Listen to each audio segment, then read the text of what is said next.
बिहार कांग्रेस संगठन में बदलाव की अटकलों के बीच पार्टी विधायक, विधान परिषद के सदस्यों और वरिष्ठ नेताओं को दिल्ली तलब किया गया है। पार्टी के पूर्व अध्यक्ष राहुल गांधी आज यानी बुधवार को प्रदेश नेताओं से मुलाकात कर बदलाव के बारे में राय लेंगे। कांग्रेस नेता कीर्ति आजाद भी राहुल गांधी से मिलने वाले हैं और अब इसी पर खुद कीर्ति आजाद ने क्या कुछ कहा है, सुनाते हैं आपको। ये संगठन की मीटिंग होती रहती है, मैं तो लगातार मिलता रहता हूँ। हर राज्य के लोग आके मिलते हैं। उसी प्रकार से इस बार बिहार के लोगों को बुलाया गया है। सबों को बुला करके पूछा जा रहा है क्या है परिस्थिति, आगे 2024 में लोकसभा के चुनाव हैं तो अभी से तैयारियां करनी पड़ेंगी। इन सारी चीज़ों को लेकर चर्चाएं जब साथ में संगठन की होती है और वो जीते हुए प्रतिनिधियों के साथ होती है तो फिर आप उसमें से कुछ न कुछ बढ़िया निष्कर्ष निकल कर आता है, उसी को लेकर चर्चाएं हैं।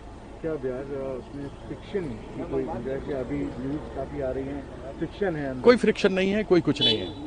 ये सिर्फ अटकलें हैं और जिन लोगों के मन में लड्डू फूट रहे हैं उनको बोल देंगे वो लड्डू फूटते रहे, खाने वाले नहीं है। अब खबरों में आगे बढ़ते हैं। कांग्रेस में कलह दिनों दिन बढ़ती जा रही है। राजस्थान, पंजाब, महाराष्ट्र, उत्तराखंड, झारखंड, हरियाणा, केरल और छत्तीसगढ़ के बाद बिहार में भी पार्टी के बीच अब तनाव बन गए हैं और विधायकों के गुट की अटकलें भी चल रही हैं। ऐसे में राहुल गांधी से मुलाकात के लिए बिहार कांग्रेस के तमाम नेता आज दिल्ली पहुंचे हैं। कांग्रेस के वरिष्ठ नेता निखिल कुमार का इन मुलाकातों पर क्या कुछ कहना है, सुनाते हैं आपको। राहुल जी एक ऐसे नेता हैं जिनके दिल में आम जनता के लिए दर्द है और अभी जो मुझे इम्प्रेशन हुआ है, जो कोविड से लोगों की मृत्यु हुई है उससे वो द्रवित हैं और इसलिए द्रवित हैं क्योंकि ये लाखों लोग जो मर गए, ये नहीं मर सकते, इतने नहीं मरने थे। कितने नहीं मरने थे ये तो कहना बड़ा मुश्किल है, लेकिन इतना स्पष्ट है कि अगर हमारे प्रधानमंत्री जी, जिनको पहले से चेतावनी मिल गई थी, उस चेतावनी पर वो काम करते हैं और जितनी भी उपयुक्त सुविधाएं हैं वो उपलब्ध कराते डॉक्टरों को, हॉस्पिटल को, तो इतनी दर्दनाक स्थिति नहीं बनती। और राहुल जी के मन में जो बातें थी, जो मैंने उनसे की हैं, सुनने में जो आई है बात, वो एक ऐसे नेता की बात है जो हिंदुस्तान के लिए सोचता है, अपने लिए नहीं। और कोई नाटक नहीं करता है राहुल गांधी। उसका मोटिव है कि हम एक ऐसी बात करें जो हिंदुस्तान की जनता के लिए लाभप्रद हो। और यह और बात है, अभी हम विपक्ष में हैं तो विपक्ष के पास कोई ऐसा अधिकार नहीं होता है कि सरकार चलाए, और सरकार चलाना ही आज महत्वपूर्ण है। और मोदी जी जो बात करते हैं, नाटक पे ज़्यादा ध्यान देते हैं बनिस्बत जो ठोस काम होता है। बातचीत करने में बहुत तेज हैं और कभी कभी तो रो भी देते हैं बेचारे, लेकिन उससे काम नहीं चलेगा।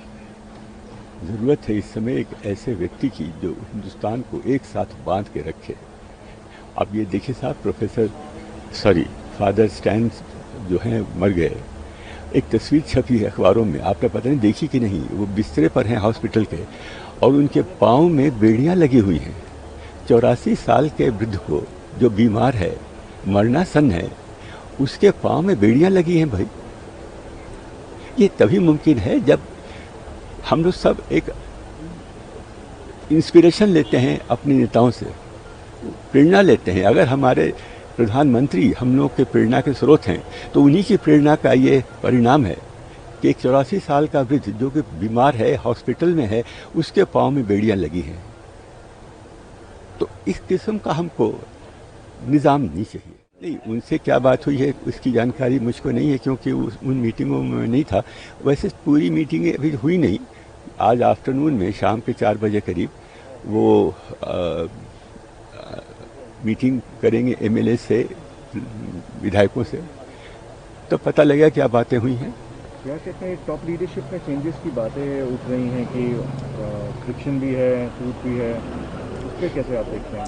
उस पर आपसे बात। जो मौजूदा अध्यक्ष हैं उन्होंने अपना टर्म पूरा कर लिया है, तो टर्म पूरा करने पर जो तरीका है उसके मुताबिक एक नए अध्यक्ष का चुनाव होगा।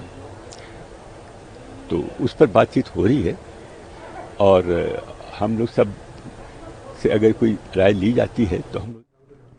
बीजेपी नेता गुरु प्रकाश ने कई मुद्दों को लेकर अपनी प्रतिक्रिया दी है। उन्होंने इस दौरान सीएम नीतीश और राज्यपाल को लेकर क्या कुछ कहा, सुनाते हैं आपको। चाहता हूं कि भारत के राजनीतिक इतिहास में पहली बार एक साथ लगभग 4 ऐसे राज्यपाल हैं जो दलित समाज से आते हैं।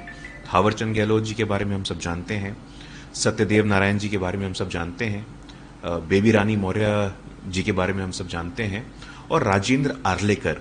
तो 4 ऐसे लोग जो दलित समाज का प्रतिनिधित्व करते हैं, ऐसा भारत के इतिहास में पहली बार हो रहा है।